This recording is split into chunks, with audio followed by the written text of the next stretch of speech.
In 2002, Brenda Heist was 43 years old. She lived with her husband Lee and their 2 children in Lancaster County, southeastern Pennsylvania. An 8-year-old daughter named Morgan and a 12-year-old son named Lee Jr. During that time, she and her husband was getting a divorce. Brenda tried to get her own apartment, but didn't qualify for government assistance. On February 8, Brenda took her 2 children to school. She was feeling depressed, overwhelmed, and distraught. After she dropped them off at school, she drove to a nearby town. She walked to a park and sat on a bench and cried. 2 strangers approached her and asked her if she was alright. That was the last known sighting of Brenda. 4 days later, the police found her car near the bench where she sat in a bus station lot. The police felt that she was abducted, or that her husband Lee had done something to her. They never even thought that she might have ran away. Since Lee was a suspect in the case, the community shunned him. Other parents didn't allow their kids to play with Lee's kids. He also lost his job and eventually also his house. Other than Lee, there were never really any other suspects. The case soon grew cold, and would remain that way for the next 11 years. On April 26 of 2013, a 54-year-old woman, Kelsey Leanne Smith, surrendered herself to the Monroe County Sheriff's Office. She told the officers that she was tired of running away and that she was in fact Brenda Heist. While Lee and the 2 children were wondering what happened to Brenda, she was safe and sound in Florida. It turned out that while Brenda was sitting on a bench and crying, that a group of homeless people came across her and asked her if she would like to travel with them, to which she said yes.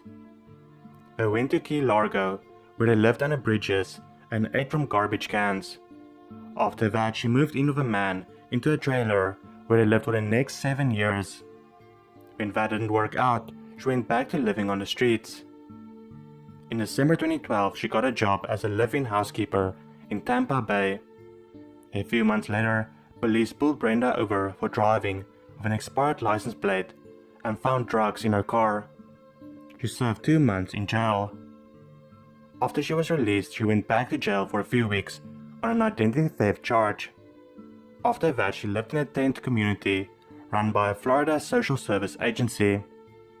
This all led to her finally telling the officers who she really was.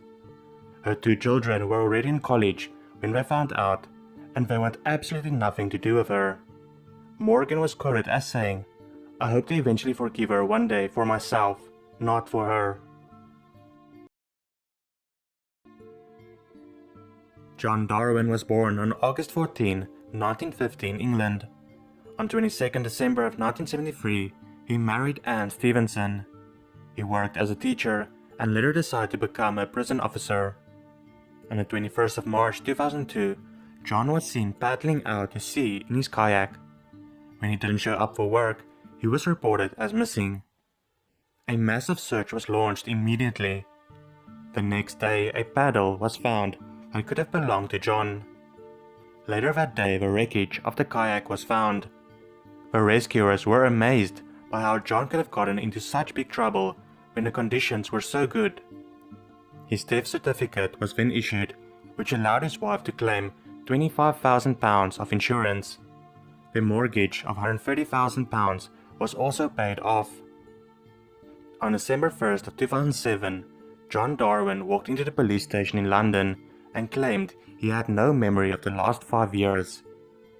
The police did not believe him and did some investigating. This is what they found. The Darwins faked John's death. He went to live next door to their family home and moved back in with his wife in 2003. Also in 2003, one of her tenants actually saw John and asked him, "Aren't you supposed to be dead?"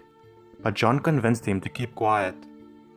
In 2006, the Darwins flew to Panama since they considered moving there permanently.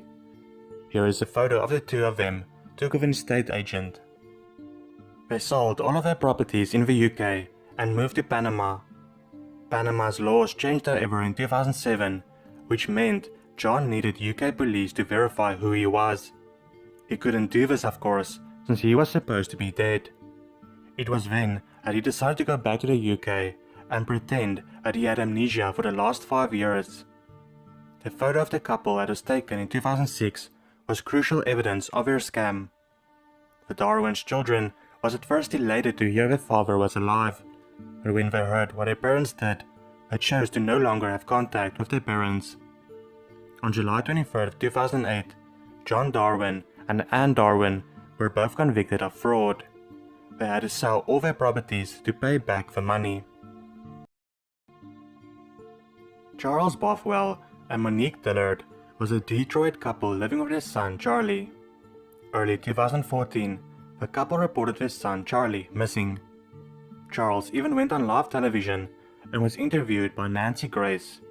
He would not believe what happened during this interview. Reports that your son has been found in your basement. Sir? Mr. Bothell, are you... What? Yeah, we are getting reports that your son has been found alive in your basement. What? Yes, that's what, if you can hand me that wire very quickly. Yeah, we're getting that right now from, yeah, how could your son be alive in your basement? Oh, shit. I have no idea.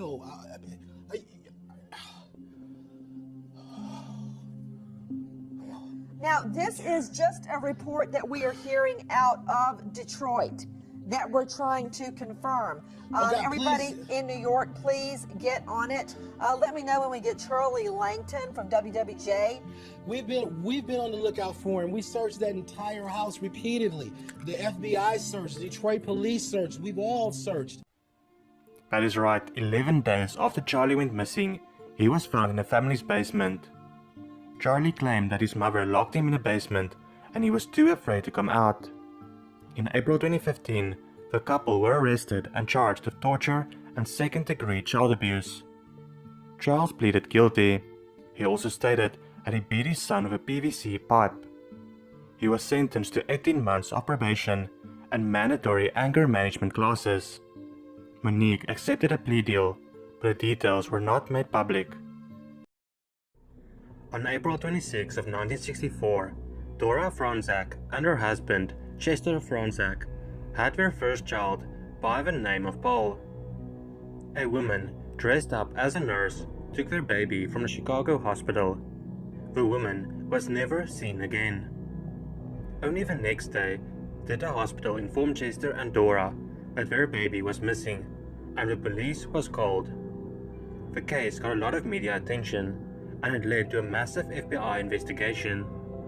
Even though they searched for a year, they came up with nothing. Then, around 14 months after Paul disappeared, a baby was found in front of a department store in Newark, New Jersey. An FBI agent heard about this.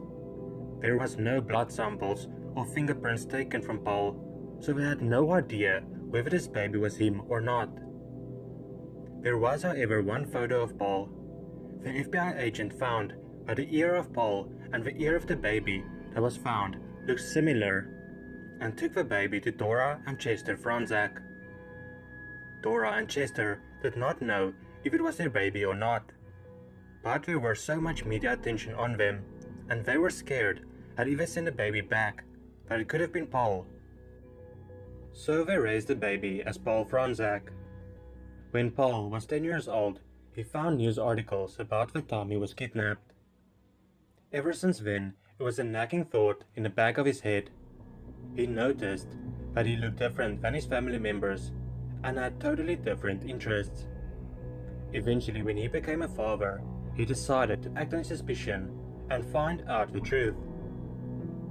After sending in his DNA sample, he found out that there was no chance that he was actually Paul Franzak. He then had two questions: who is he really, and where is the real Paul Franzak? He contacted genetic genealogist C.C. Moore to help him answer those questions. They learned that his real name was Jack Rosenthal.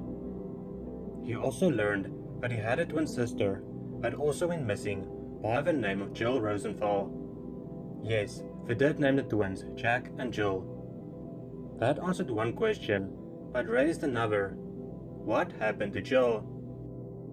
Paul's new family provided a few clues. His real parents abandoned Jack, and Jill disappeared sometime later. His parents was going through a separation during that time, and both of them passed away in the 1990s due to cancer. In December of 2019, the real Paul Franczak was found. His children heard of the case and was sure that it was their dad, and it turned out it was. All we know is that he lives in Michigan with his family. He does not want to be known.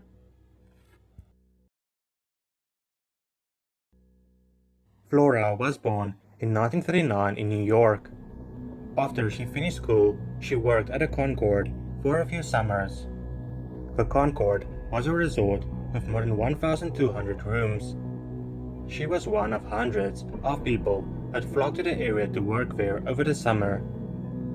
A man by the name of Robert Stevens also worked at the Concord. By 1975, they were married. On August 3rd of 1975, Robert took his wife Flora to the hospital. 2 hours later, when he came to pick her up, she was nowhere to be found. He soon learned that she never even turned up for her appointment at the doctor's that day. Robert reported her missing to the police. Seasonal workers often disappeared because they went back home suddenly. But despite that fact, Flora's case was taken seriously. In 1985, Robert passed away. He never did find out what happened to his wife. 13 years later, the Concord shut its doors. In September of 2017, a skeleton of a woman was discovered in Orange County. It was thought that it might be Flora's. The case was assigned to Detective Rich Morgan. He found out that Flora had no living relatives. This meant that they couldn't determine whether Flora's DNA matched the DNA they found. The detective did however notice that there was someone using Flora Stevens' social security card number. A woman by the name of Flora Harris, who lived in an assisted living facility in Massachusetts.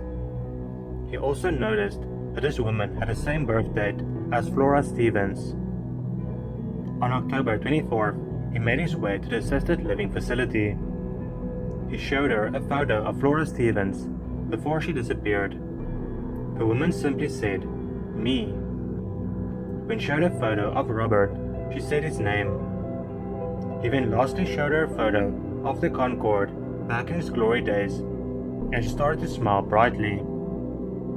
Flora Stevens was finally found after 42 years. Sadly, the 79-year-old has dementia and can't remember how or why she disappeared in the first place.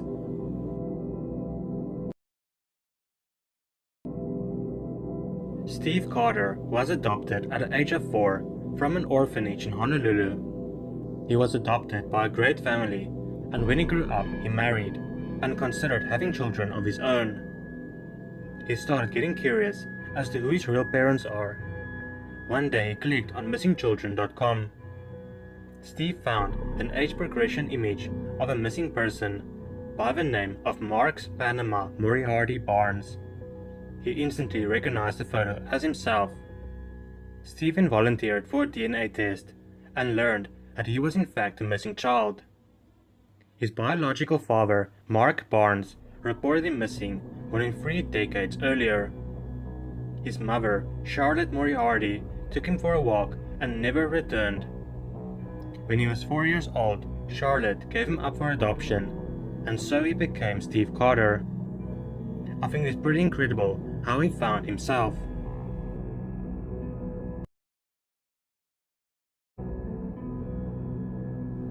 When Robert McDonough was 73 years old, he disappeared in Maine. He suffered from dementia. The search for him started almost immediately. Sniffer dogs were sent to search the surrounding woods. They even went as far as using an infrared helicopter. The next morning, a news crew was setting up to start reporting on the disappearance of Robert. Then suddenly an old man walked into the view behind the reporter. The man introduced himself to them as Robert McDonough. Luckily, Robert was in good health when he was found and only had a few scrapes. It is thought that he simply wandered off from his home and walked into the woods. Robert doesn't remember where he went or why he wandered off to begin with. His family promised to keep a closer eye on him and even said they are looking into GPS devices to help track Robert's whereabouts.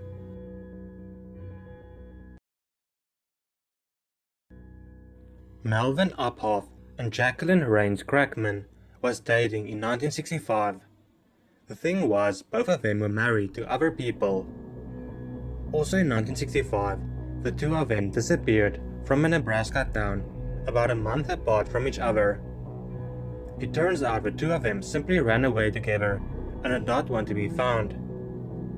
There is very little known about this case, since Melvin and Jacqueline want their privacy. The two of them are still together and living in another state. What I really find upsetting is that Melvin had a 3-year-old daughter when he decided to start a new life with Jacqueline. The daughter grew up without a father, and she believed he was no longer alive. When questioned, she stated, "I don't know what's worse, finding out my dad was dead, but he'd abandoned his family and has been living a new life." Harold Wayne Lovell was a troubled 19-year-old in 1977. He lived in Chicago with his parents and 2 siblings. In May 1977, he had an argument with his mother and decided to leave home. Harold told his family he was going to look for a construction job, which he did. He left behind his mother, his stepfather, brother Tim, and sister Teresa. His family didn't hear back from him after he left, and he never returned, so they got worried about him. They got even more worried about Harold when they heard about John Wayne Gacy. Gacy ended the lives of 33 young boys and men in the 1970s. Gacy was arrested in 1978. Gacy also worked at construction sites during that time and in the same area. He buried lots of victims under his house. 8 of the bodies found under Gacy's Chicago home was not positively identified. In 2011, the police asked all families who believed they are related to one of the 8 unknown victims to come forward and send in their DNA. Howard's 2 siblings, Tim and Teresa, sent in their DNA since they strongly believed Howard was one of the 8 victims. The DNA did not help solve this case. Before the test could be complete, there was a shocking revelation made. Tim and Teresa's nephew found a mugshot on mugshots.com of a person with the name Howard Wayne Lovell. The photo was of a man from Florida who was arrested in 2006 for possessing marijuana. The family quickly tracked Howard down in Florida. Howard immediately came to visit his family. He told them that he did go to work on construction sites, and believe it or not, but he did work with John Wayne Gacy for a while. Howard used to work in Gacy's garden every now and then. Gacy always tried to get him to come inside the house, but Howard always said no, because something felt wrong. Howard was sad to learn that his family thought he was not alive anymore. He never contacted them because he was under the impression they didn't care about him and wouldn't miss him at all. Howard had a few run-ins with the police, one of them resulting in the mugshot that led to him being found. While he was gone, he married and moved to Wisconsin, but when he got divorced, he decided to move to Florida.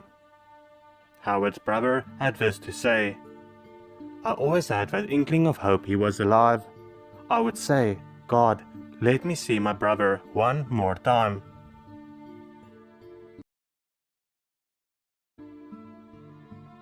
In 2010, Gregory Jean Jr. and his younger brother Samuel went to visit their father and his new wife Samantha Davis in Georgia. Samuel returned to their mother Liza Smith, in Florida, but Gregory was forced to stay with his father, Gregory Sr. and Davis. When Gregory Jr. did not return to Liza, she called child services, who did not know where to look. She was too afraid to call police since she was an immigrant from Haiti and feared deportation. In 2014, Liza got a Facebook friend request from her son, and she quickly came into contact with him. He told her where he was. She finally decided to call police. The police then went to the house. Gregory Sr. and Davis said they didn't know where Gregory was, and the police could not find him in the house. Liza then sent them pictures that Gregory had sent to her of his location in the house. The next day the police went again, and this time they found a fake wall in the house. All this time, Gregory Sr. and Davis kept Gregory Jr. behind a fake wall in their house. Liza and her daughter Tracy drove through the night to Georgia to retrieve her son, and was finally reunited with Gregory Jr. Only then did she learn how horrible he was treated. Gregory Sr. and Davis originally kept him because that way they did not have to pay child support. Gregory said he was beaten with a stick, humiliated, forced to work as a maid, banned from celebrating Christmas, and isolated from the outside world. Initially he was allowed to go to school, but when he told someone how badly he was treated, they started homeschooling him. Gregory hatched a plan though to contact his mother. He found a cell phone and connected it to a Wi-Fi network. He then downloaded an app that allows you to call via Wi-Fi. That was how he was able to call his mother and then continue messaging her on Facebook. Gregory Sr. and Davis have been charged with child cruelty and false imprisonment. Gregory Jr. asked for mercy for his father and stepmother. "I just want to be free to live my life and let them live theirs," is what he had to say. One day, he wants to be a lawyer so he can hopefully help others.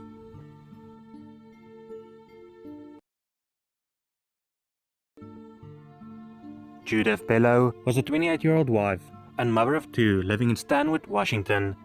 She worked at the National Food Corporation in Savannah.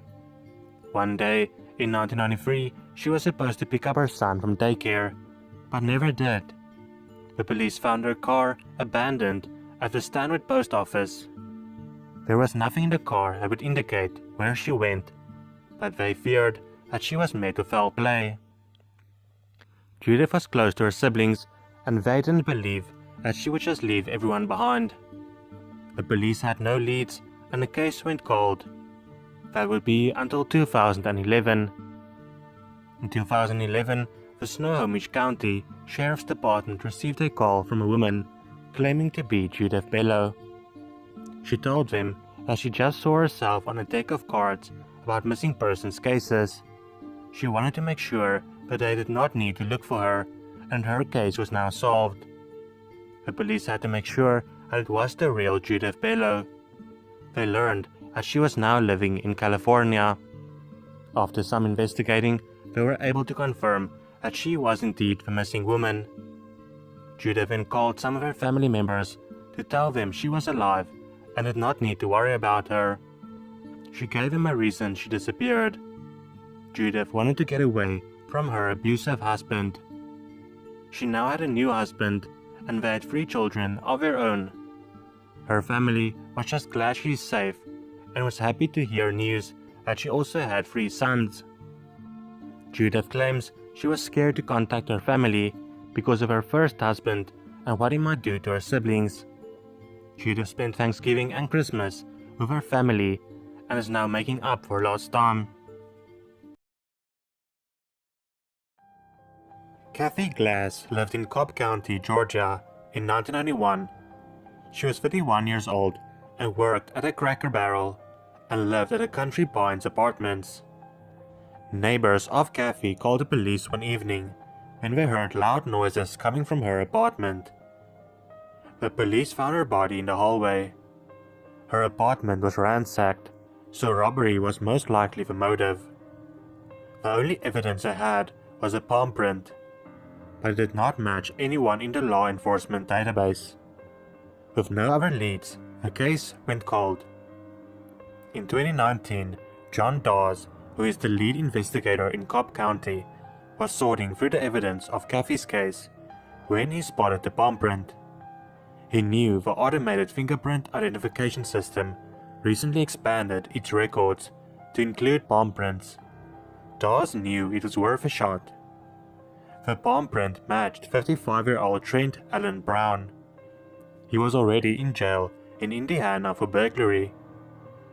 He has a long rap sheet that includes forgery, theft, counterfeiting, and receiving stolen property. Trent has been charged with malice murder and aggravated assault with intent to murder and burglary. Denise Sharon Cobb was a 27-year-old woman living in Pennsylvania with a boyfriend, Theodore Dill Donahue, who worked as a pizza delivery guy.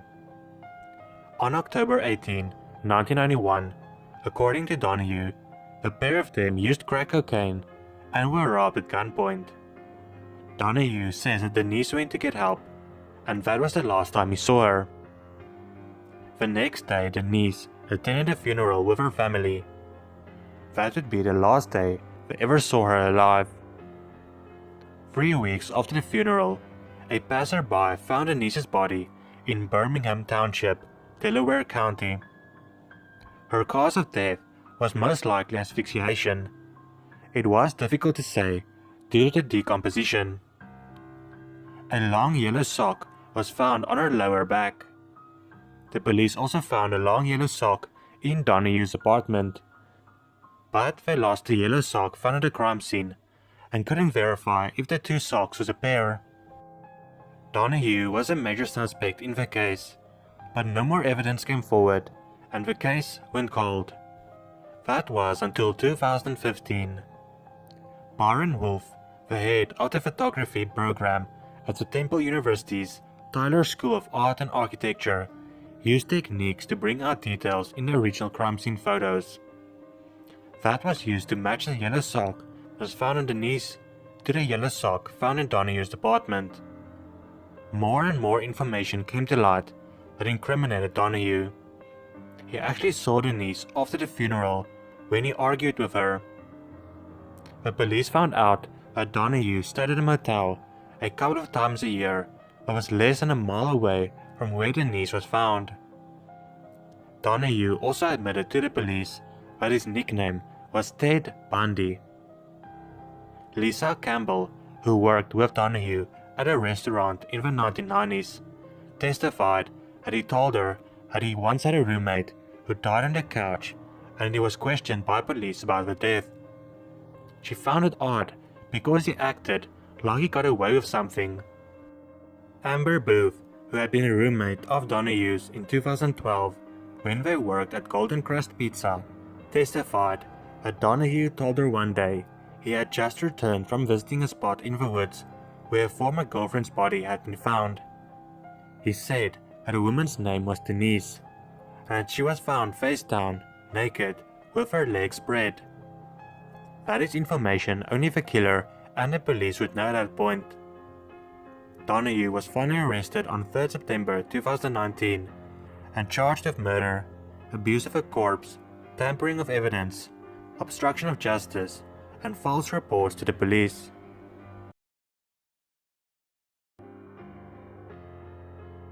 In 1992, a body was found in a remote area of Arizona. The body was later identified to belong to a single mother, Denise Johnson. There was only one lead that police was able to find from the crime scene. They found a beeper, also known as a pager. The owner of the pager was truck driver Mark Bogan. When interviewed by police, Bogan claimed that he picked up Denise Johnson hitchhiking. At one point, Bogan claims Denise tried to steal his wallet and pager, but did not get away with the wallet as well. Bogan's story sounded like bogus, but the police couldn't disprove it. Also near the crime scene, there was a scrape on a branch of a tree. The detective took a photo of the scrape and also some of the beans of the tree. They also found the same type of beans in Bogan's truck. It didn't mean too much to them, since that type of tree is all over Arizona. They had no way of proving that Bogan's truck brushed against that exact tree. Not yet, at least. Dr. Timothy Helen Jarvis from the University of Arizona created a whole genetic database of the trees in the area, which have never been done before. He proved using that information that the DNA of the beans in Bogan's truck was a perfect match for the DNA of the scraped tree. Bogan will spend the rest of his life in jail.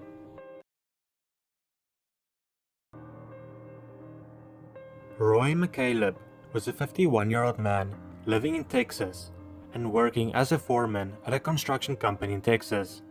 He was also a Korean War veteran. He lived with his wife Carolyn, his son and his son's wife. In 1985, all four of them were in the house when Roy was shot to death. Carolyn told the police that it was a man who assaulted her 10 days earlier that shot and killed her husband. She claimed that a man took her gun she had under her pillow and used it to shoot Roy. Roy's son, however, stated that he heard no one breaking into the house. Police also found no evidence of forced entry. Another strange thing was that she had been married to 6 men. Her last marriage actually overlapped with her marriage to Roy. Carolyn also took out life insurances on Roy that totaled $198,000 which would give her a motive. In 2013, Carolyn pled guilty to murdering her husband Roy in exchange for only 6 months in prison. While in prison, she still maintained her innocence, however.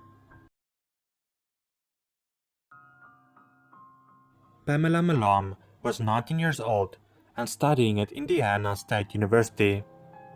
On September 15, 1972, she attended a party. She left and told some of her friends that she would be right back.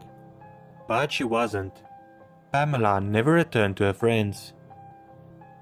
The next day, 2 of her friends found her car parked about a block away from where she had parked it the day before. An hour later, Pamela's sister Sheila and her father went to Pamela's car with a spare set of keys. Her father screamed when he opened their car trunk and found his daughter's lifeless body inside. A thin white rope was wrapped around her neck, and she also had her hands tied behind her back. DNA was recovered from a stain left on her light blue blouse. 7 weeks after her murder, Robert Wayne Austin was arrested for her murder. He was sentenced to life in prison, but not for killing Pamela. Police found no evidence linking him to Pamela. In 2018, the DNA on the blouse was sent into Parabon Nanolabs. A result came back with a family that the DNA came from. Finally, Jeffrey Lynn Hand was identified as the killer. Jeffrey passed away in 1978, however, from a shootout with the police. Gabriel Nagy lived in Sydney, Australia, with his wife Pamela, his son Stephen, and his daughter Jennifer. Gabriel immigrated to Australia with his parents when he was just a young boy, and loved life in Australia with his family. He was a devoted father and had a family that respected him and couldn't imagine anything ever getting between them. But unfortunately something did. Gabriel worked as a shop fitter. He helped companies build retail spaces around the city. He wanted to be an accountant, however, and was taking classes to achieve his dream. In 1987, Gabriel went into the city to run some errands. He called his wife Pamela to tell her that he would be home for lunch. Pamela made lunch and waited for her husband, but he never came home.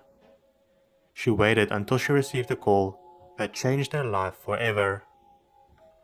The police had found a burned out shell of Gabriel's car on the side of the road. There was no sign of Gabriel Nagy to be found.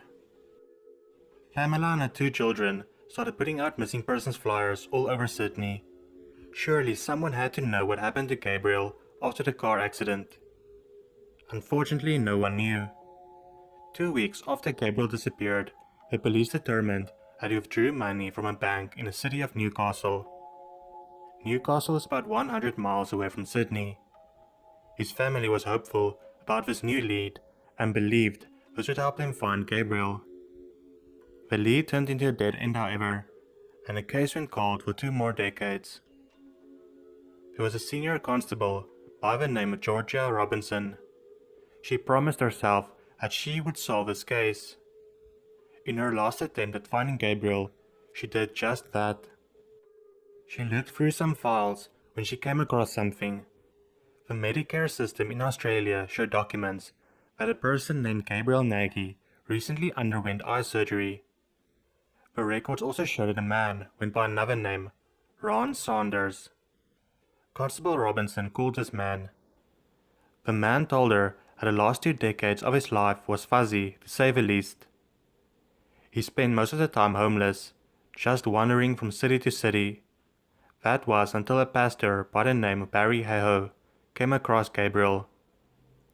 The pastor gave Gabriel a job at a church as a caretaker. Gabriel got the name Ron Saunders from a sign for Queensland's Saunders Beach while he wandered around. His memory slowly came back, so when he got the eye surgery, he gave the name of Gabriel Nagy as well. Robinson flew to where Gabriel was currently living and showed him pictures of his family. More and more of his memories started to come back. The car accident Gabriel was in left him with a serious head injury. He then fell into a fugue state, which led him to forget everything about his life. Gabriel described the situation as unreal. He still didn't fully remember his family. He vowed to keep in touch, but he couldn't bring himself to move back in with his family. Denise Bolzer was a 24-year-old woman living in Manchester, New Hampshire. She worked as a bookkeeper for a small company. On January 17, 1985, she disappeared, and the only lead was a note that was left behind. A few days after her disappearance, police found her pickup truck at Logan Airport in Boston. Her social security card, birth certificate, local charge cards were neatly organized in a car stall. A year after she disappeared, she was indicted in absentia for embezzling $12,000 from the company she worked for. That was all the police had to go on, and the case went cold. That was until 17 years later, in 2002. In 2002, the FBI believed they found her. She was now going by the name of Denise Jones. She was still a bookkeeper and had started a new family. The now 42-year-old Denise was elated to see her family when they knocked on her door. She explained that her boss threatened her life because of the embezzlement. She claims that it was close to $100,000 she embezzled. The county prosecutors dropped the charges against her because her former boss was long deceased. Denise lived in South Carolina, the Bahamas, California, and Hawaii while she was missing, and lived in Florida since 1996. Her current husband was stunned, but said a lot of things that didn't make sense before did now. His wife would always be depressed on Mother's Day and out of sorts on holidays. She never talked about family. Nguyen T. Van was a 16-year-old student living in Hanoi, Vietnam in 1992. Van was very beautiful and got the attention of a lot of boys.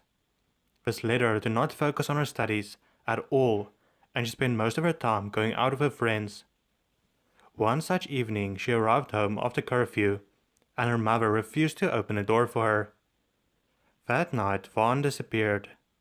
Her mother, Vu Thi Ha, regretted what she did greatly. She was quoted as saying, "At that time I thought my daughter was corrupted. Today it is not so serious." After being refused into her home, Vaughn went to a karaoke bar with her friends, where she met a woman called Tan.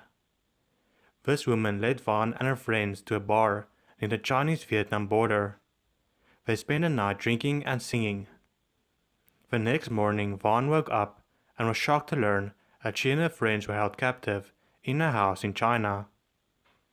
The woman forced Vaughn and her 3 friends to marry Chinese men of around 70 and 80 years old. When Vaughn refused, she was punished. Eventually Vaughn was introduced to 5 men for her to marry. One of them was 40 years old. She chose a man that was 40 as she was scared what they were going to do to her if she refused him all. A year later she had a child with her husband and learned that the house they lived in was situated in a Guangdong province. Vaughn tried to run away twice, and both times she failed. After the failure of her third attempt, she was chained for 2 weeks. Vaughn met a Vietnamese driver who worked at a farm near her house. She begged him to help her after she told him her whole story. The driver came up with the idea of putting her in a cage of pigs in the back of his truck to make sure she was not seen. They drove for 70 kilometers before taking a cab. They kept moving to the Vietnam-China border for another 100 kilometers. After saying goodbye to the cab driver, the truck driver and Vaughn traveled for 3 more months on their way to the border. Once they got there, they met a taxi driver who took them over the border for free, since they had no money.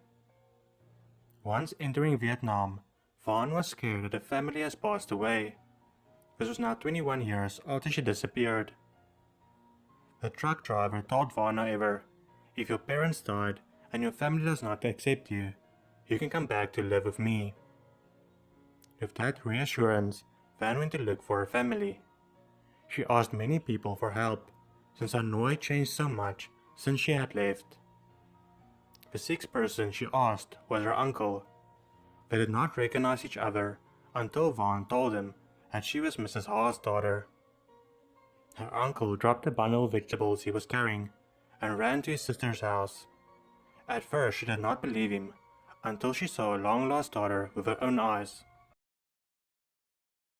Petra Patzika was a 24-year-old computer science student at a Braunschweig University in Germany.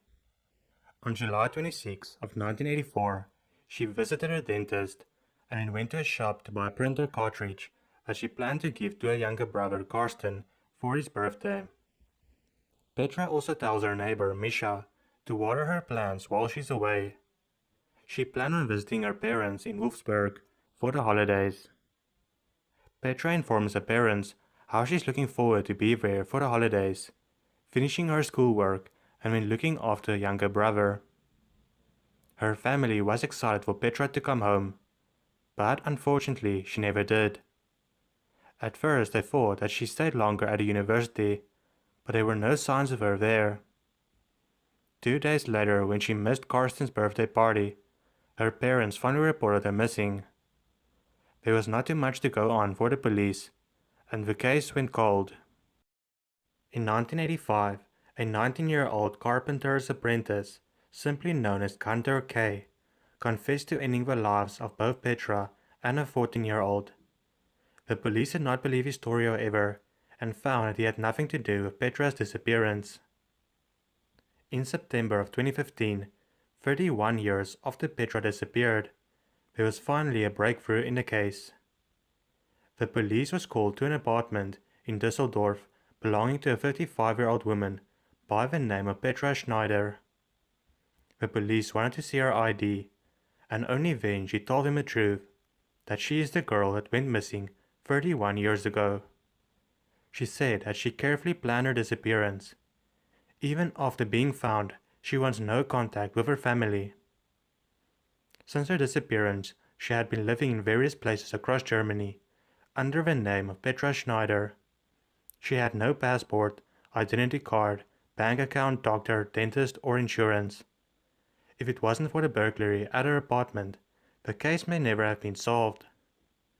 She saved up 4,000 Deutschmarks, equivalent to 1,500 pounds, to fund her disappearance and moved into an apartment in Gelsenkirchen. Petra avoided everyone and kept to herself mostly. Her family is devastated. The police is trying to arrange a reunion between Petra and her family, but she is adamant about never wanting to see them again. Winston Bright lived in New York, had a wife Leslie, and 3 children. He worked for Verizon for 20 years. On October 12, 1990, Winston called his wife from work around lunchtime. All seemed to be fine with Winston, but he never arrived home. Leslie searched for her husband for years until she eventually gave up hope that he was still alive. Then, 2 decades later, a man arrived at Leslie's door by the name of Kwame Sekou, who claimed he was Winston Bright. Leslie did not believe him, however. Kwame then went to court to have himself recognized as Winston Bright, but the case was thrown out since he had no way to prove it. It was only in 2018 when Kwame could prove that he was indeed Winston when he gave DNA samples that matched his mother's and children's DNA. Kwame claims that he was stricken with amnesia, and the first thing he remembers is wandering the streets of San Diego with no idea who he was. He says he adopted his current name of Kwame Sekou when he read it in a newspaper. He would only remember fragments of his previous life. In 2008, he started working as a teacher and worked until his retirement. He found out about his missing persons case online and realized that he was the man in question. He was on a trip to New York when he recognized a former acquaintance from a Jehovah's Witness group he belonged to. That acquaintance then notified his former wife. Leslie Bright said that she now believes Kwame is, in fact, Winston Bright, but said she didn't believe his amnesia claim. She feels that Winston just abandoned them and started a new life. Edgar LeTulip had a tough life. He was 21 years old, but he had a mind of a 12-year-old. This caused him to be extremely depressed, and he attempted to take his own life. In September of 1986, he found himself in the hospital, recovering from an attempt on his own life. When he was released from hospital, he did not go to the group home he lived in Kitchener, Ontario. He left his medication and everything he owned behind.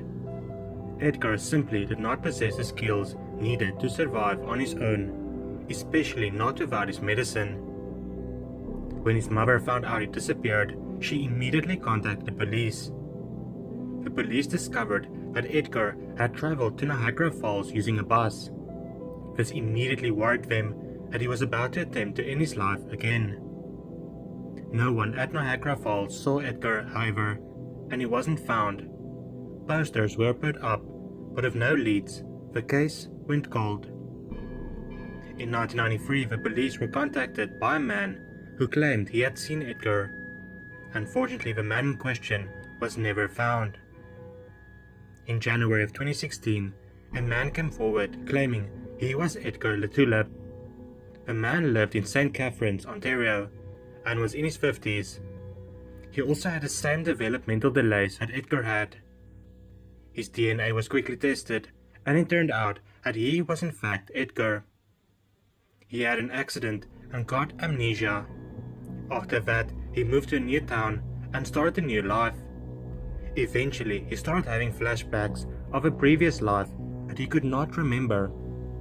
The name Edgar LeTulip sounded familiar to him. Together with his social worker, they looked through the internet and found his missing persons poster.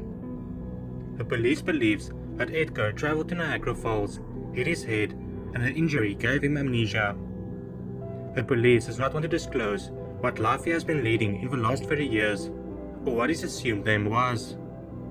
I can confirm that he and his mother has reconciled and is making up for lost time. Timothy Carney disappeared on his way to church in 2004. He called his boss to say he would be late for his shift, but never showed up. His car was later found dumped by the roadside. Unfortunately, it contained no clues as to his whereabouts. His mother Phyllis and his father Ed devoted their lives to finding their missing son. They worked closely together with the Christian Foundation. The Christian Foundation was a national organization that helps to locate and bring home missing adults. It would take 7 years after Timothy's disappearance before there was a breakthrough in the case. It turned out that Timothy was safe. He simply did not want to be found. Timothy had joined the Gospel Outreach. The Christian group is led by Pastor Jim Lethbridge and has previously been accused of poaching members from their families. His parents are still dedicated to get in contact with their son, even if he abandoned them. Lula Gillespie Miller had 4 young children. One day in 1974, Lula suddenly disappeared. All of the children went to live with Lula's mother, Emma Gillespie. Emma would put on her porch light every night, hoping her daughter would return. Emma was a great grandmother, but the children missed their mother greatly, especially Tammy Miller. In 2010, Tammy searched for her mother online. She saw shocking articles about what could have possibly happened to her. She found a postcard that her mother had sent from Richmond, Virginia. Tammy also found out that Lula had transferred custody of the children to her mother. This meant that Lula most likely disappeared on her own accord. Tammy reached out to the Doe Network. They followed a paper trail and finally found Lula. She was living in Texas and was now 69 years old. Lula did not want to be found. She had a right to stay anonymous, but the police gave her Tammy's number for in case Lula wanted to call her. Lula did eventually call Tammy to tell her that she left them because she was too young to be a mother. Lula also told her that she would call her back when she had more time, which she never did. Tammy has stated that she will stop looking for her mother and that she will be moving on with her life. Emma passed away at the age of 91, 2 years before she would find out why her daughter was missing for 42 years. Mandy Stavik was born in Alaska. She had 3 siblings, Lee, Molly, and Brent. In 1975, Mandy's older brother Brent was shot and killed in Anchorage, Alaska. His murder is still unsolved to this day. Mandy's mother, Mary, divorced her husband and moved away with the 3 children when Mandy was still a very young girl. They moved to a little town called Acme in Washington. Acme is described as a place where the residents don't lock doors and leave the keys in the ignition. There, Mandy would graduate from Mount Baker High School. 1989 was her first year at Central Washington University. After her first semester finished, she came home for Thanksgiving break. The day after Thanksgiving, she went for a jog. Normally, Mandy would jog while her mother, Mary, would be riding her bicycle next to her. Mary's sister was visiting, however, so Mandy went to jog with the family's German shepherd named Kira. While Mandy was running, her brother Lee saw her through a window on her way back home. He was visiting a friend named Jeremy. Mandy did not return home, however. 2 hours after she left, the dog showed up at the house with no sign of Mandy. Mary was now worried and called Mandy's boyfriend, Rick Zender. Rick told Mary that he had no idea where Mandy was, unfortunately. Mary called the sheriff and everyone else she could think of. Soon lots of residents began searching for Mandy. She had been wearing a light-colored sweatshirt, green sweatpants, light blue running shoes with a purple stripe, and was listening to a Walkman when she vanished. The initial suspect was Rick Zender. He had been dating Mandy for 3.5 years at that time. The relationship was described as on-again, off-again. The police found him to be very eager to help, and decided to let him go since they had no evidence that he was involved. 2 days after Mandy disappeared, green sweatpants was found by a search and rescue team. Mary told them she didn't believe it belonged to Mandy, but they sent it in for testing anyways. The sweatpants were never positively connected to Mandy. The next day, Mandy Stavik's body was found nearly 6 miles from her house in the Nooksack River. She was only wearing her shoes and socks. The autopsy that was done revealed that the cause of death was asphyxia by drowning. The pool of water she was in was very shallow, so it was strange to investigators that a strong swimmer such as Mandy would have drowned. There was also an injury on her head that a medical examiner said could have knocked her out. The police took DNA from Mandy's body. They were able to obtain a DNA profile from both Mandy and an unknown man. There was no one in their database that matched the DNA, unfortunately. The police followed up on over 7,000 leads throughout the next few years, but it always ended up in a dead end. In 2009, Detective Kevin Bohe came up with the idea to test the DNA of every male that lived in Acme in 1989. Since it was such a small town, it could actually be done. They started making a list of everyone that lived in Acme in 1989. For the next 4 years, they analyzed several DNA samples from residents which did not provide a match. In 2013, they started to look at Timothy Bass. He lived on the same road as Mandy Stavik. Timothy also attended the same school as she did, and his younger brother Tom was friends with Mandy. Another key point was that Mandy would be running past his house every day when she was not at university. When investigators went to his house to ask if he would give him a voluntary DNA sample, he refused. When asked if he heard about the Mandy Stavik case, he said he did not. This seemed very odd for investigators, since Mandy's case was very well known in their small community. In January 1990, Timothy Bass married Gina Malone and moved to Everson, about 19 miles north of Acme. They then had 3 children, and Timothy became a delivery driver at a Fran's bakery outlet. Timothy's wife Gina was also questioned. She said that her husband was very controlling. When they watched true crime shows, Timothy would always say how stupid people was for getting caught, and how he never would if he did something. All of this seemed strange enough to the investigators, so they decided to go to his workplace. There they asked Kim Wagner, who was Timothy's manager, to tell them where he works every day so they could follow him. She didn't feel like it was her place and told them that she won't be giving them any information. The investigators nevertheless tried their best to follow him, but Timothy didn't smoke, so they couldn't get a cigarette to get his DNA. A couple years later, Kim Wagner was at a bar with her husband and a few friends. The friends started to talk about the Mandy Stavik case and how her employee, Timothy, lived on the same street where Mandy lived. It was only then that Kim realized why the investigators wanted information about Timothy. She was now determined to help them. In 2017, she gave him a few items Timothy was using, including a water cup he had been drinking from. When investigators sent the cup for testing, they learned that the DNA retrieved from it matched the one taken from Mandy Stavik's body. At first, Timothy told police again that he had no idea about the Mandy Stavik case and haven't even heard about her. When Timothy learned about the DNA evidence, however, he changed his story. He told them that he and Mandy would often hook up when she was in town, and that is why his DNA was found on her body. Timothy Bass was arrested on December 12, 2017, and charged with murder in the first degree. Mary Stavik learned of the arrest on her 81st birthday. During his trial, all the witnesses said that they never saw Timothy and Mandy together, and that they didn't believe his story. Timothy's younger brother Tom and his mother both came forward claiming that Timothy wanted them to lie and cover for him. His wife Gina also said that the alibi she gave for Timothy that day was false, and she was forced to keep the alibi. On May 24, 2019, the jury convicted Timothy Bass of murder in the first degree. He was sentenced to 320 months in prison. Timothy then said, "I would first like to say that I'm 100% innocent of his crime. I wish no ill will towards anyone here, not even today, but I'm having a hard time with this."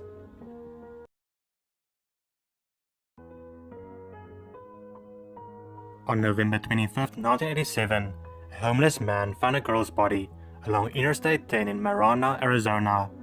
He walked to the local police station to report what he found. The police found tire tracks at the scene. This indicated that the girl was killed elsewhere and then moved to where the man found her. A medical examiner in Palmer County did an autopsy and found she has been dead for at least 2 weeks. Her estimated age was between 17 and 21, about 5 foot 6 inches tall, and thought to be European American. She was shot 5 times with a .22 caliber firearm.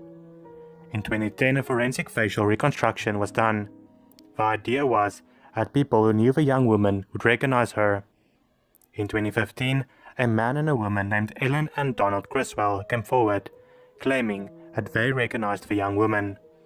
They went onto a website and found the picture titled Palmer County Jane Doe, and thought it looked similar to their missing niece, Deanna Criswell. It was especially the gap between her 2 top teeth that helped them recognize her. On February 11, 2015, Deanna Lee Criswell's DNA was matched to the young woman's DNA. After 27 years, it was finally known who she was. Her family members gathered at the cemetery she was buried and replaced the Jane Doe 19 gravestone with the Anna Lee Criswell gravestone. Deanna was born September 20, 1971 in Washington. After her parents divorced, she became estranged from her family and would often run away. When she was 16, she began a relationship with 36-year-old Bill Ross Knight, and they moved to Tucson, Arizona, a few months before her body would be found. Bill owned a .22 caliber pistol. 9 days before Deanna was found, he was prosecuted for robbery. He passed away in 2005 due to liver complications while serving time in prison. Police believe it was he who had ended the life of 16-year-old Deanna. Hugh Turner and his wife Joyce lived in Alberta, Canada. Each winter they would spend their time in their house in Mesa, Arizona, however. Hugh was still very active at age 85. He loved playing golf and taking long walks. Hugh unfortunately showed early signs of dementia and some short-term memory loss. On the 24th of December 2010, he left his Mesa home at around noon. When he didn't return, his family got worried. There was a massive search involving local police, search and rescue teams, and even psychics, but no evidence of him was found for nearly a decade. On January 5th, 2019, a hiker was near Red Mountain when he stumbled upon human remains. DNA tests were done and was confirmed the remains belonged to Hugh Turner. This is what Hugh's daughter Janice had to say. "I don't think any of us had thought we were ever going to know what happened to our father, and I've kind of figured that as sad as it is, we just won the cold case missing persons lottery and someone found him, and that in itself is a miracle." Hugh was found about 8 kilometers from the neighborhood he lived in. He would have had to cross a canal and walk up some steep terrain to get to where he was found. Foul play is not suspected. Rick Hazelton grew up in Glen Falls, New York. When he turned 23 years old in 1986, he decided to move to New York City to become a street performer. A lot of his family relationships were strained, and most of his childhood friends had started their own families or moved away. Once Rick made it to New York City, he never contacted his family and friends, and they got worried. The search for him led nowhere, and eventually his family had declared him legally dead. Rick's childhood friend, Brian Pynchon, became a police officer, and he was determined to find out what happened to his friend. After he retired, he spent most of his time trying to find Rick. He later came in contact with a detective in Nashville who had a sketch of a man who he believed could be Rick Hazelton. It turned out that Rick did not die.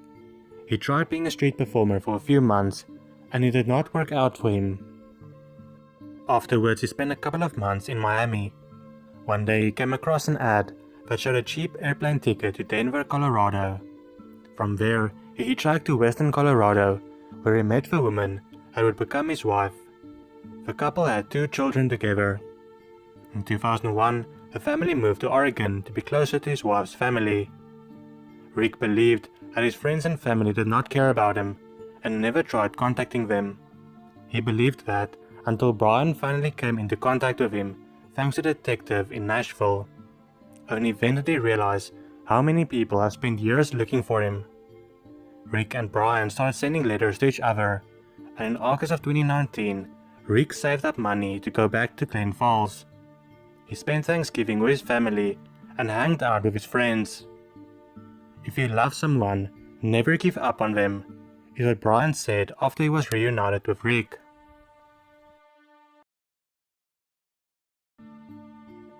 Paulette Jaster was born in 1954 in Detroit, Michigan. During the 1970s, she and her family moved to Davison, Michigan.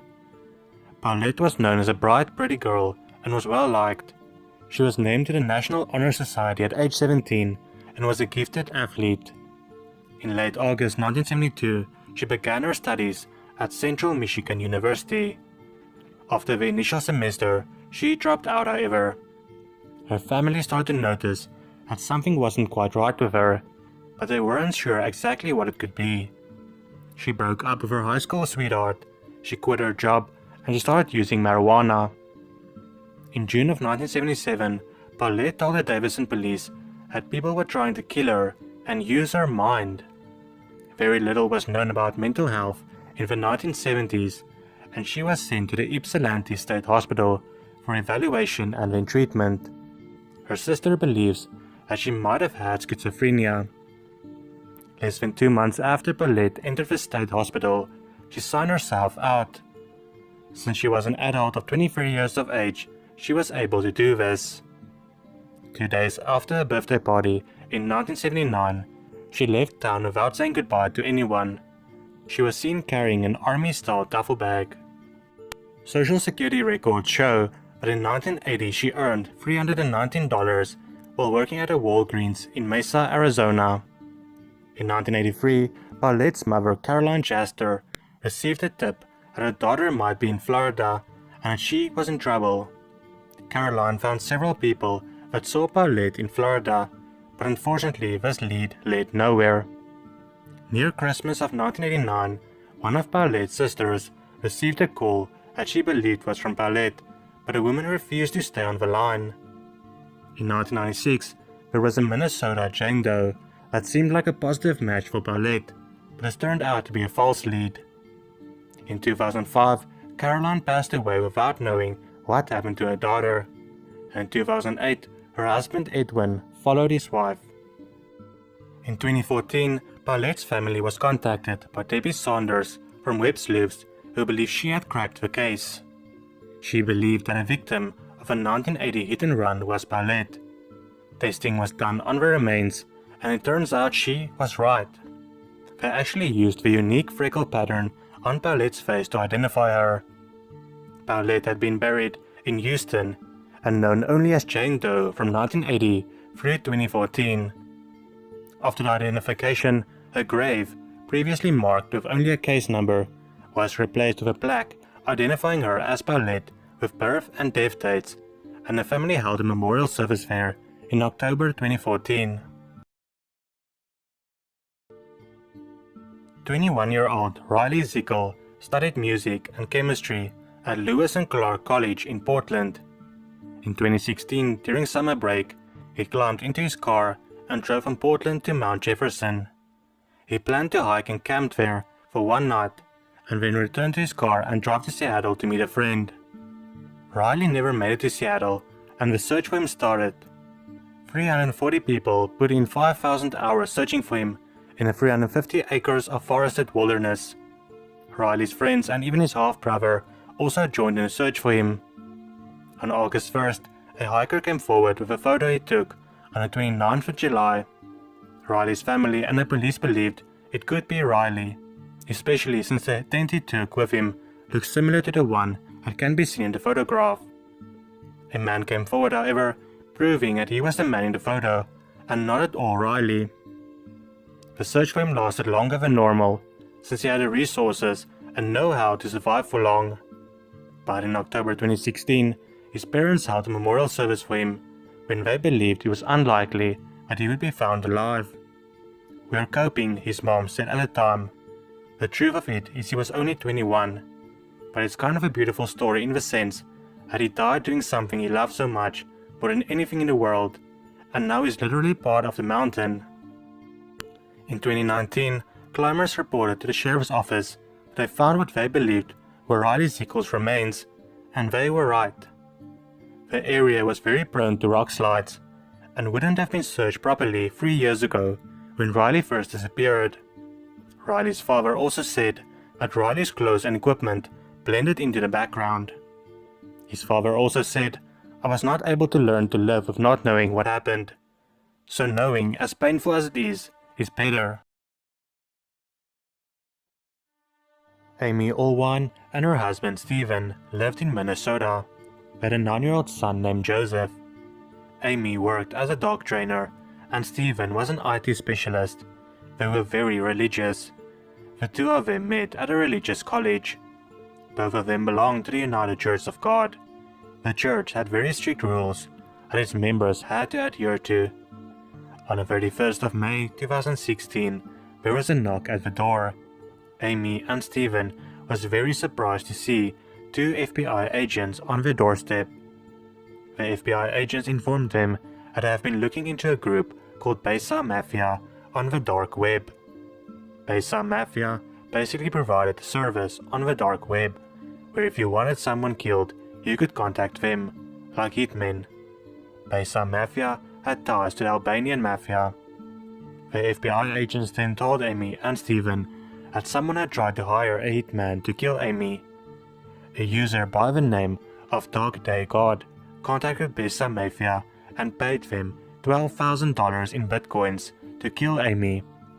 Dark Day God also provided information that Amy will be away in March for a dog show and that they should do it then.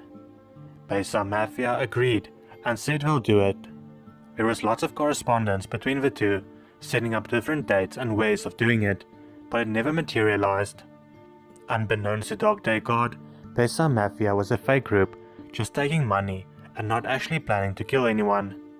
Amy couldn't believe what the FBI agents just told her. She was a well-liked person in the community, with no enemies as far as she knew. Amy was then asked to make a list of all her closest friends and family who would have known when she left for the dog show. Amy and Steven put up lots of security cameras around their house, and they had the police patrol the area to make sure they are safe. Then, on the 24th of July, almost a month after Amy learned about Dark Day God, she received a worrying email. I'll just quickly summarize the email. The person who sent it told Amy that she should end her own life, and if she doesn't, then he or she will start killing off Amy's friends and family members. The person gave details about Amy's family that only someone really close to her would have been able to have known. Amy took the email very serious, but because of her religious faith, there was no way she would end her own life, as that would mean she would go to hell. The email was also sent from the dark web, and it couldn't be traced. On November 13th, 2016, the police received a 911 call from Stephen Allwine. He says, "I think my wife just shot herself. There's blood all over." The police hurry over, but it was too late. Amy had passed away. There was a few strange things about the crime scene, however.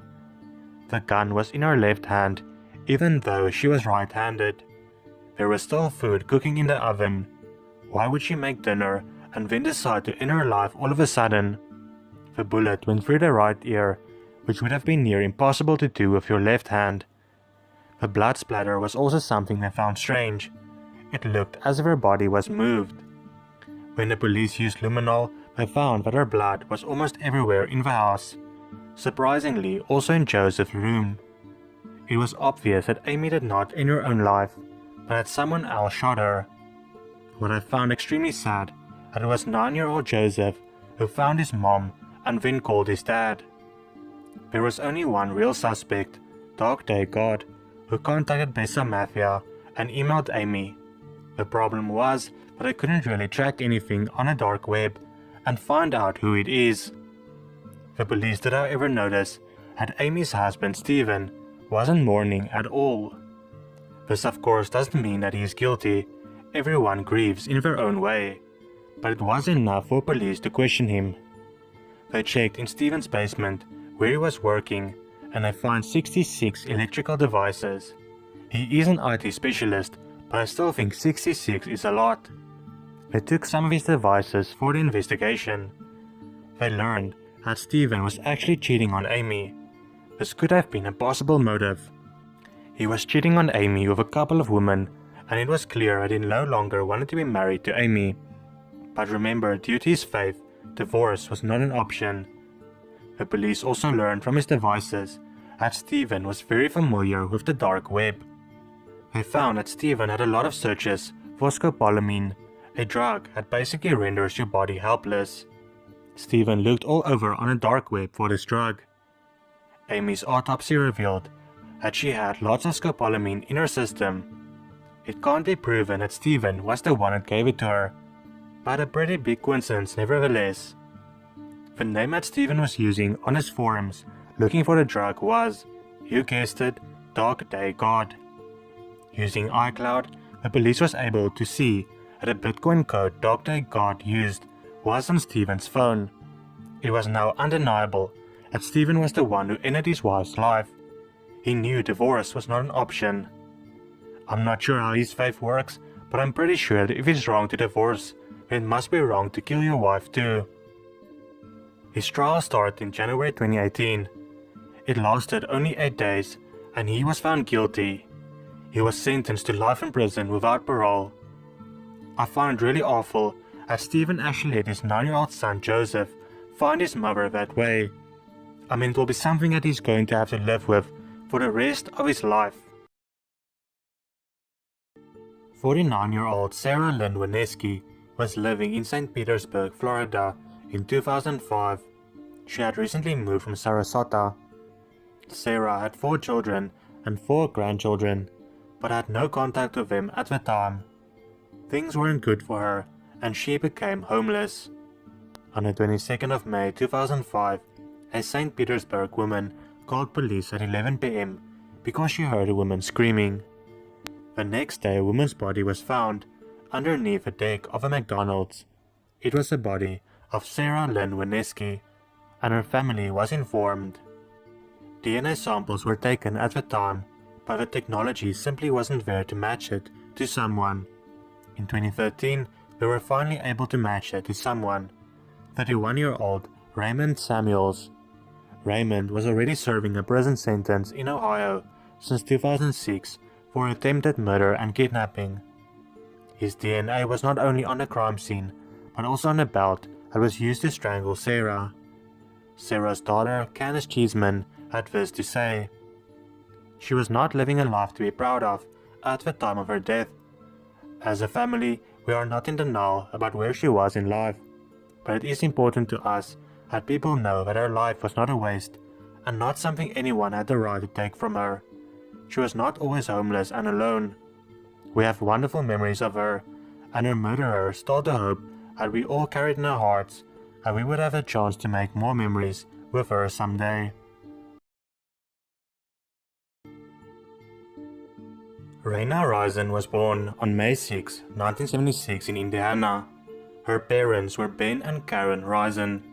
She had an older sister, Laurie, and a younger sister, Wendy. In 1993, 16-year-old Raina was a sophomore. She did really well in school and received good grades. She also worked 3 jobs, one of them being a job at a local animal hospital where she cleaned kennels and walked dogs. Her dream was to become a veterinarian. On March 26, 1993, Raina and her boyfriend, Matt Alser, had a date planned. The couple broke up a few months earlier, but they were trying again. Matt went to the animal hospital at 6 p.m. to pick Raina up. He noticed that all of the lights in the building were off, and it seemed empty. He drove past a couple of times, but no signs of Raina. Matt soon became worried and drove to Raina's house. Raina's father, Ben, opened the door. Matt asked Ben if Raina was home, but Ben informed him that she wasn't.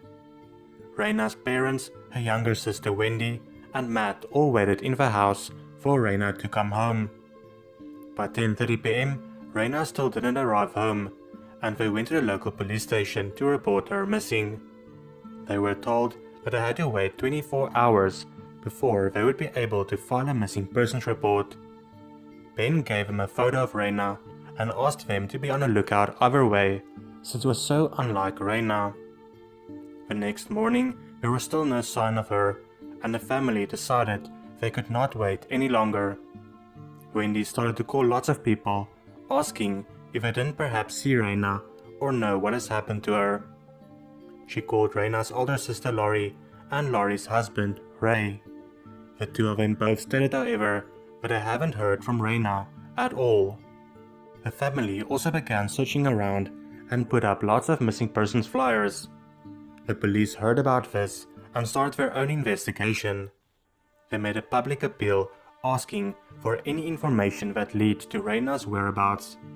Immediately, this resulted in the police's first lead. Several witnesses came forward claiming they saw Raina talking with 2 men outside the animal hospital. It looked as if Raina was arguing with one of the men. Some of the people described the argument as a fight between 2 lovers. Because of this, police decided to question Raina's boyfriend, Matt Elser. Matt told them how he went to pick her up, but she wasn't there, and he then waited with her family for her to return. The next evening, Raina's car was found. It was located about 9 miles from the animal hospital. The hood of the car was up. This initially made police believe that her car broke down. One of the police officers got inside and the car started with no problems. They soon realized that the car was staged to look like it broke down. The police also found Raina's purse in the car. Why would Raina just leave it behind? In the glove box, they found a man's ring inside it. Believing it was Matt's ring, they questioned him again the next day. Matt told them it wasn't his ring, but he might know whose it is. He told them about Raina's ex-boyfriend, Jason Tibbs. Matt also said that he believes Jason still wanted Raina. With this new information, the detectives went to question Jason Tibbs. He told them that he and Raina dated in the 7th grade for 6 months before breaking up. Jason also admitted that the ring was his, but had a reason for it to be in the car. He claimed that he was doing some work on her car. While he was working, the ring started to bother him, so he put it in the glove box and forgot to take it out again. The detectives also asked him where he was on the night that Raina disappeared, and he had an alibi. He told them he was playing a game called fox hunting with his friends. I'll quickly try to explain what fox hunting is, for those of you who don't know. It is basically a hide and seek, but with people in their cars. A couple of people would be seeking, and others would be hiding. Those who were hiding had to give clues to their location using the radio. Then the seekers had to find them using the leads. Jason's friends confirmed that he was playing with them, but no one actually saw him personally. A couple of days after this, a Letterman jacket was found 7 miles or so from where Raina's car was found. The jacket belonged to Matt Elser, but he had given it to Raina to wear, to signify that the two of them were together. On April 26, 1993, exactly 1 month after Raina disappeared, a man was fishing with his teenage daughter. She got bored and started walking around when she made a startling discovery. The girl quickly called her dad over. In front of them in the water was a fully clothed body with 2 logs across the back. When detectives arrived, they believed it was Raina due to the clothes she was last seen wearing. Their suspicions was later confirmed. It was Raina Risen. This was no longer just a missing person case. An autopsy was done and the cause of death was asphyxiation. She had no cuts or bruises. The detectives decided to speak with Jason Tibbs again. This time he told police that Raina told him something when they were dating. He told them that they had to look into Ray McCarty, the husband of Raina's older sister Laurie. They then learned why they had to look into Ray. When Raina was 11 years old, Ray started molesting her, and 2 years later he impregnated her. Raina had to get an abortion, and Ray received a 3-year suspended sentence in 1991. It ended on January 5th, 1993, just 2 months before Raina had first gone missing. The detectives went to Laurie and Ray's house. Both of them said that they did not see Raina on the night she disappeared. Ray stated that he was busy shooting pigeons on a friend's farm that night. The detectives called a friend and he confirmed that Ray was indeed with him that night, but didn't want to say anything else. This was not good enough for the detectives, and they went back to Ray. This time, he told them what had really happened. He told detectives that on that day around 5:40 p.m., he was looking for a house just around the block from the animal hospital. He then saw Raina's car and went to talk with her. They had a brief conversation and Ray left. After that, he picked up a hitchhiker and took her where she needed to go. Ray also claims that the hitchhiker was why he originally lied in front of his wife. She did not fully trust him after what he did to her sister. Ray was the main suspect at this point, but there was no physical evidence connecting him to the crime, and the case went cold. It would stay that way for a year and a half. Indiana police pulled over a van driven by Larry Hall and arrested him for attempted kidnapping. In his van, he had newspaper clippings of Raina and a prescription bottle with the name R. Risen on it. Larry claimed he was the one who abducted and killed Raina. However, police discovered he was in Kentucky when she vanished, and the prescription bottle was fake. Larry Hall was ruled out as a suspect in Raina's case. In 1998, now 5 years later, the detectives didn't know what else to do and looked at the three suspects again.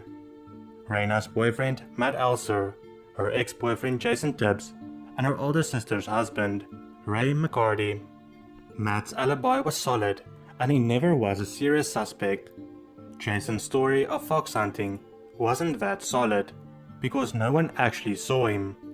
Ray's alibi of shooting pigeons was proven to be false, so they looked into Ray again. They got a search warrant to search his property. Inside his house they found 2 handguns and a stun gun. Inside his car was blood. This is what they were looking for. They arrested him in May 1998. The new prosecutor felt, however, that there was not enough evidence linking him to the crime, and they were forced to let him go in 1999. For the next 9 years, the case would once again be classified as a cold case, unfortunately. Then in 2008, police got a lead that would blow this case wide open. Ricky Hammonds, who was 14 years old in 1993 when Raina was murdered, contacted the police saying he knew who was responsible.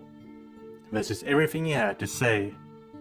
Back in 1993, he was in the roof of his parents' house, smoking marijuana. He heard a car drive into the barn. Ricky saw his sister's boyfriend, Eric Fieldman, and Jason Tibbs. When they opened the trunk, he saw a body covered by a blanket. He didn't realize it was Raina, but he later did when he heard about her on the news one day. Ricky was scared to come forward back in 1993 because he would get into trouble for smoking marijuana. The police then interviewed Eric Fieldman and told him he will face no consequences if he can tell them exactly what happened. He accepted the deal and told them what had happened. Eric and Jason went to the animal hospital on the 26th of March 1993. Jason wanted to get Raina to leave Matt and take him back. When she exited the door of the animal hospital, he called her over. She clearly didn't want to talk with him. Before she could scream, he pushed her into the car and Eric sped off. A couple of minutes later, Eric stopped the car and Raina tried to run away. Jason followed her and said, "If I can't have you, no one can." He then strangled her until she stopped breathing. Afterwards, the two of them threw her body in the trunk and drove to the barn. That is where Ricky saw what happened. He then disposed of her and drove her car 9 miles away from the animal hospital and made it look like a breakdown. In August 2013, police arrested Jason Tibbs. He had a wife and kids by this time. He was arraigned by August 23, 2013. In December 2014, Jason was sentenced to 40 years in prison. Jason still claims that he's innocent and is sure that Ray was actually guilty. Sherry Rasmussen and John Rutten married in November 1985. They moved into a condo in Van Nuys, California. Sherry was 27 years old. She was incredibly intelligent and entered college at 16. Sherry was working as a director of nursing at Glendale Medical Center. John Rutten was 25 years old. He worked as a hard drive engineer and had a mechanical engineering degree from UCLA. Their marriage was a happy one, but there was only one problem. John's ex-girlfriend, Stephanie Lazarus, wouldn't leave him alone. Stephanie and John briefly dated while in UCLA. Stephanie thought the two of them would get married, while John thought they were just fooling around. Stephanie became a LAPD officer. Even after Sherry and John got married, Stephanie would still frequently visit them at their condo and try and make Sherry feel uncomfortable. On the morning of February 24, 1986, John Rutten left their condo to go to work. Sherry didn't feel like going to work that day because she had to give a lecture, so she was still in bed when John left. When John arrived at his work, he called Sherry to hear if she decided to go to work or not. There was no answer, and he assumed she had went back to sleep. Later in the morning, he called again, and still no answer. He then called at her workplace, but no one has seen her.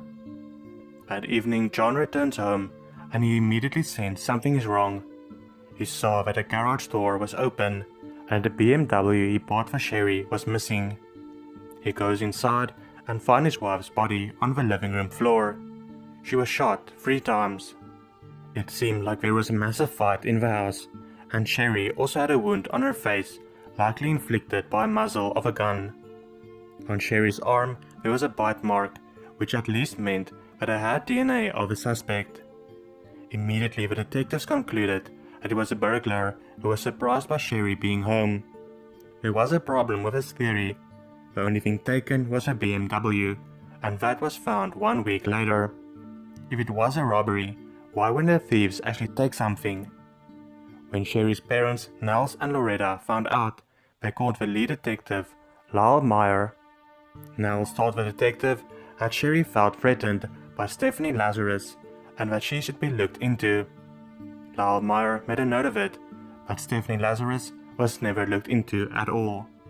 Due to the LAPD pretty much viewing this case as being solved, there was not much being done in the next couple of years. In 1993, when there was a new detective assigned to the case, Nels would try again to convince him that it wasn't just a botched robbery. Nels asked for the DNA to be tested and said he would pay for it, but the new detective refused. In 2004, there wasn't that many unsolved cases left in Van Nuys where Sherry lived, so cases like hers were looked at again. The DNA sample received from the bite mark on Sherry's arm was finally tested. They didn't find any matches, but they did notice that the DNA was female. Only in 2009 was this case looked at again. Jim Nuttall and Pete Barba was now assigned to the case. They saw that the DNA was female and made a list of all the possible women that had problems with Sherry. The only real name on their list was Stephanie Lazarus. By this time, she now had a very high rank inside the LAPD. They followed her for a couple of weeks.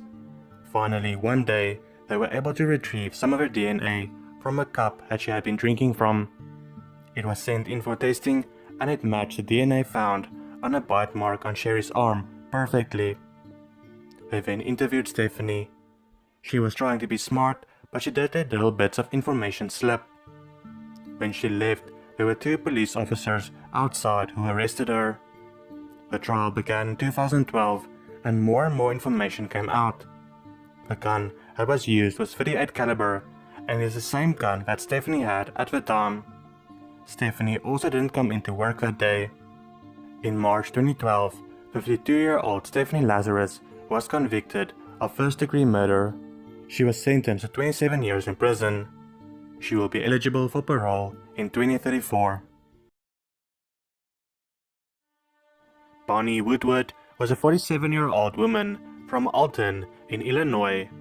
She was a 2-time cancer survivor, and she worked as a caretaker at the Eunice Smith nursing home. Bonnie had 4 children, but only 3 was living with her. Her 17-year-old daughter Heather was living with another family because she had an argument with Bonnie. The family she was living with is Roger Carroll, his wife Monica, and their 16-year-old son Nathan Carroll. She knew them through church. Bonnie was last seen on the 25th of June 2010 at work. Her co-workers saw her talking to an unknown man. The next day, she did not show up for work. Her co-workers and her boyfriend got worried since it was so unlike her, and she was reported missing. The first thing they looked into was the unknown man Bonnie was seen talking to. They noticed that he resembled Roger Carroll a lot, the man Bonnie's daughter was living with. The police also found his fingerprints on her car. When questioned, Roger told police that he wasn't even in the area on the day she disappeared. Police had no physical evidence that he was involved and had to let him go. There was absolutely no other leads, and the case grew cold. That was until March 2020. Nathan Carroll, now 25 years old, wanted to tell police what really happened to Bonnie. He told them that he kept his father's secret for 10 years, but recently his father Roger had begun abusing his mother Monica, and he had enough. Nathan testified against his father. This is everything he had to say about what really happened. On the day that Bonnie was last seen, June 25, 2010, Roger and Nathan returned early from their vacation, leaving behind Monica and Heather at Nathan's grandmother's house. Roger drove past the Eunice Smith nursing home and saw Bonnie's car. He then said to Nathan, "Good, she's working today." Later in the afternoon, Nathan heard 8 or 9 gunshots in the backyard of their house, and he went to check. He saw his father with a handgun and Bonnie laying on the ground wearing scrub pants and white sneakers. Roger then ordered Nathan to start a fire. Roger picked up Bonnie with a front loader and dropped her in the fire pit. The two of them kept the fire going for days, till there was only charred bone fragments left. Roger also instructed Nathan to destroy her phone with a hammer and mow over the grass where the fire was. Nathan complied because Roger told him Bonnie was a very bad person and she abused Heather. One of the phrases Roger used was, "She needs to go away and never come back." All this new information led to a search of Roger's property. The police found a spent 9mm shell casing, a matching projectile, and matching bone fragments. Roger was found guilty. He will receive his sentencing on April 23, 2020. It could be between 20 to 60 years in prison.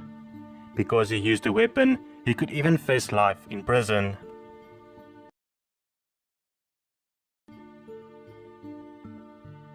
Adam Brundage was a 26-year-old father of 2 from Quakertown. He had recently inherited a lot of money when his father passed away. With the money, he bought a house. He lived there with his roommate, Damon Smoot. Adam met Damon only a few months before buying the house. In October 2004, Adam's ex-girlfriend and the mother of his children got worried when he stopped answering her calls and he was reported missing.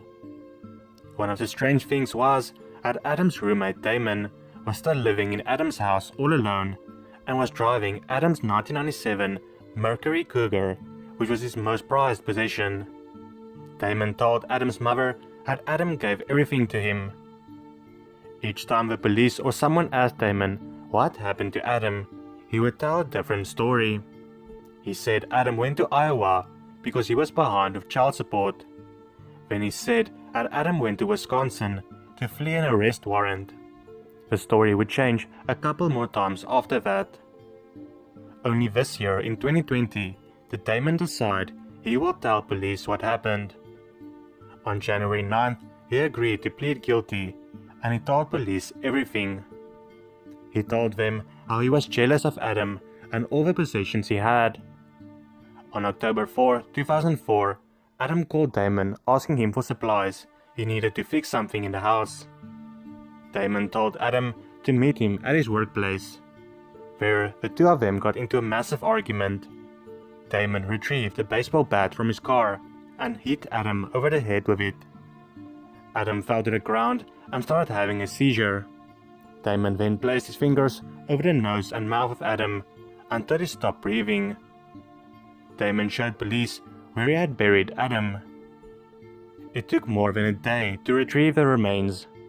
Police are sure that if Damon didn't tell them, that they were never going to find Adam. Damon was already serving a 10-year sentence for an unrelated crime. He will be eligible for parole when he's 62 years old. Adam's mother, Donna Brundage, says she knew all along that it was Damon, because he was driving Adam's car and living in his house like he owned it, basically living Adam's life. District Attorney Matthew Weintraub had this to say: Adam never had a funeral, never had a grave marker, just a tomb in the rock for 15 years. But I'm pleased to now say he's been returned to his family for a proper burial.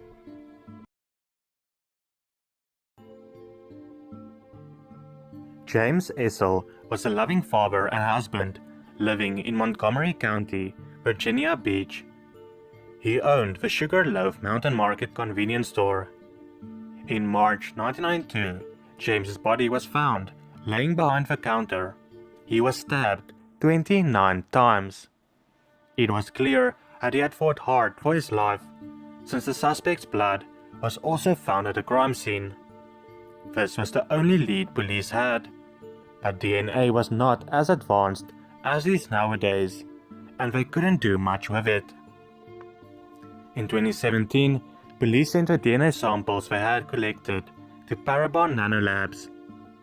Parabon Nanolabs was able to make two images, one of how the suspect might have looked like in 1992 and what he might look like in 2017. This unfortunately did not help, and police decided to focus on genetic genealogy to solve this case. They used databases to find family members of the suspect and narrowed it down. In January 2020, they narrowed it down to Hans Hewitt's. On February 10th, police collected a DNA sample of Hewitt's and it matched the blood they found perfectly. 2 days later, they went to arrest him at his house. They found him in his car. He had a gun with him that he waved at the police. When he was told to drop it and he didn't, he was fatally shot. A neighbor of his caught it all on tape.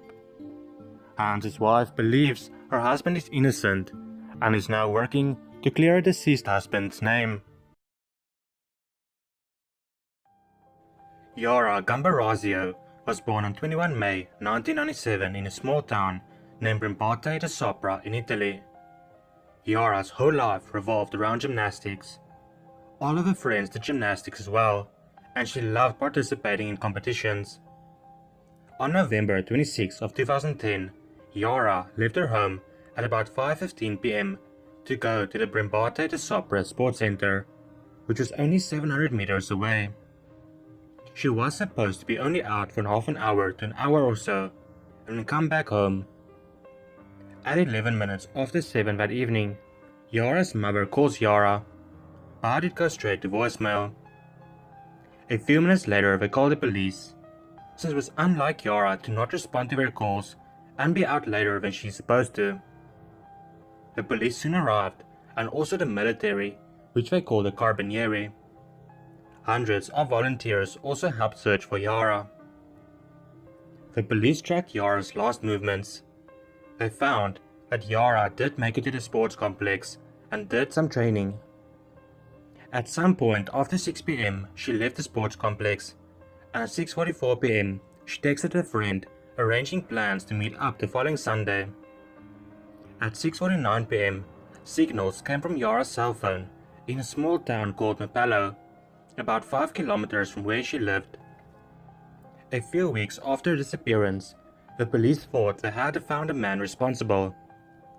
They wiretapped the phone of a Moroccan immigrant by the name of Mohammed Fikari.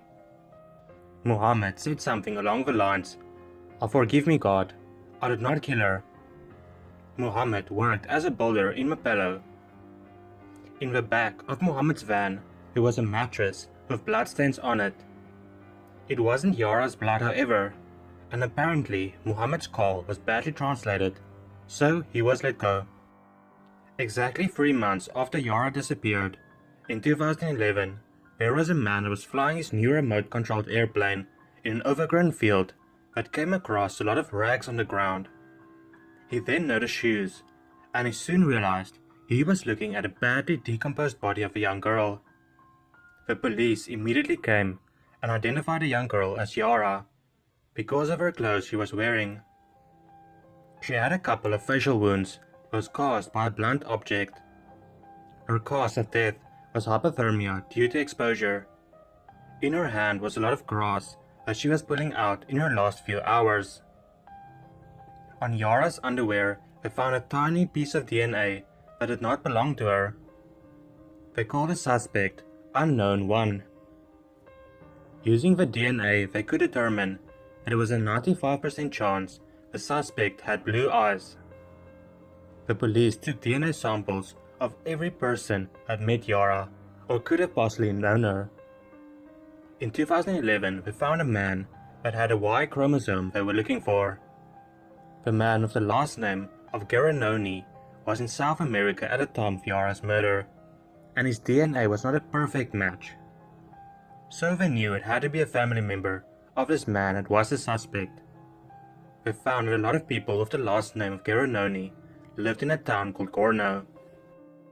They started testing DNA in Gorno of everyone with the last name of Garanoni. They came across a man by the name of Pierpaolo Garanoni, who was a 50% match to the DNA of unknown one. This meant that a sibling of his must be the suspect. Pierpaolo's brother also only matched 50% to the DNA of unknown one, and it was not their sister. Pierpaolo's father, called Giuseppe, had died 12 years earlier in 1999. It soon became apparent that Giuseppe had to be unfaithful for there to be another child who could exactly match unknown one. The police used some of Giuseppe's personal belongings to get a sample of his DNA. They then found a middle-aged woman who could be the mother of unknown one, Esther Arzuffi. They found that Esther had a set of twins, one male, one female, and then another son. The male twin was a man by the name of Massimo Giuseppe Bossetti, who lived in Mapello with his wife and 3 children.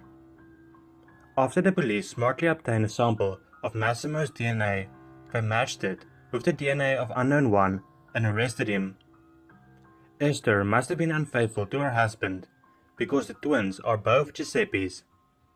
Interestingly enough, her 3rd child was also not her husband's. On July 1st of 2016, Massimo was sentenced to life imprisonment. Pamela Shelley was a 31-year-old woman from Texas. She had a daughter that was 12 years old and a son who was 9. Pamela had divorced her husband, and she was now living with her boyfriend, Ronnie Joe Hendrick. Pamela, her 2 children, Ronnie and his son, all lived together in a house in Texas. On January 6 of 2001, Pamela was busy packing up her and her children's belongings. Ronnie was abusive towards her, and she wanted to go back to her family in Arkansas. She was busy in the bathroom when her 2 children heard a gunshot. They rushed to the bathroom to find their mom in a pool of blood. Ronnie called an ambulance. He also climbed into the ambulance to guide them to the hospital in the quickest way possible, since he lived in a very rural area. This would prove futile as Pamela passed away in the ambulance. When the police arrived at the house, they encountered Pamela's 2 children, who told the police that their mom would not do this to herself, and it didn't make sense. Also at the house was Ronnie's brother, another man, and Ronnie's mom, who really pushed the narrative that Pamela was suicidal and that she most likely killed herself. An autopsy was performed, and Pamela's death was ruled a suicide by the Bexar County Medical Examiner's Office. In 2008, Officer Carl Bowen reopened the case. He strongly felt that justice was not served and that suicide wasn't what happened. There was also a show called Cold Justice that took on Pamela's case in the very first episode. They talked to Ronnie's brother, who claimed that Ronnie tried CPR on Pamela, which would not be possible since he had no blood on him that day. Carl Bowen then made a discovery that would finally get this case solved. Carl talked to Pamela's ex-husband Jesse. Jesse told him that he spoke to Pamela on the day that she passed away. He said that he was talking to Pamela on the phone that day, and then Ronnie took the phone from her and told Jesse that the next time he saw Pamela, she would be in a casket. Ronnie then confessed and was convicted and sentenced to 22 years in prison. Joni Harper was a 39-year-old woman living in Bakersfield, California. She worked for the Bakersfield school system, and she was also a Division I basketball official. On July 8, 2003, a woman by the name of Kelsey Spann starts to worry about her friend Joni who hasn't answered her phone for the last 3 days. Kelsey decides to check on Joni and her 3 children. As she enters Joni's bedroom, it's her worst nightmare. Inside is Joni, her 3 children, and her mother Ernestine, who had all been murdered. Marquez, 4 years old, and Marshall, 6 weeks old, were her 2 sons. Lindsay was her 2-year-old daughter. Ernestine, 70 years old, was a mother of 5 and also a civil rights activist. None of the neighbors had heard anything, and the police found no sign of forced entry, and nothing of value had been stolen. The police only had one thing to go on. One of the family members was missing. Joni Harper's estranged husband Vincent was nowhere to be seen. Vincent was the vice principal of John C. Fremont Elementary School in Bakersfield, California. He married Joni in 2000, but in 2001 they had their marriage annulled because Vincent had been unfaithful. Then, in January 2003, they remarried when Joni was pregnant with their 3rd child. Vincent moved out of the house in April 2003. Police quickly tracked down Vincent. He seemed devastated when the police told him about what had happened to his family. Vincent tells Detective Jeff Watts that he was visiting relatives in Ohio. There was activity on his credit card in Ohio on the day of the murders to back up his story. Vincent was 2,200 miles away when the murders took place, and he had evidence to prove he was in Ohio. They had no other leads, and the case went cold. They eventually went back to Vincent, and were surprised when he was no longer mourning and even ignored police. He could not seem to care less if police found the person who killed his wife and children. This led Detective Jeff Watts to take a closer look at Vincent's alibi. Receipts showed that Vincent flew from Bakersfield to Columbus, Ohio on July 2nd. When he got there, he rented a Dodge Neon. Vincent told Detective Watts that he only drove the car in the Columbus area.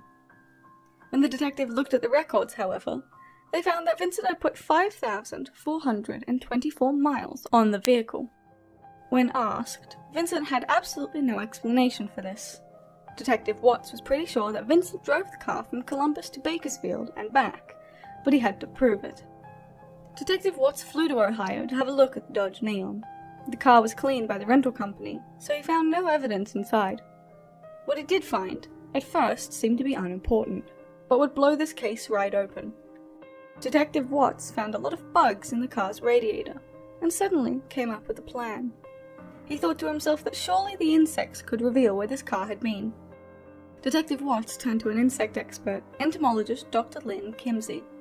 Dr. Kimsey starts by removing every piece of insect she can find on the radiator. She found a bright red grasshopper, which is native to Oklahoma and Texas.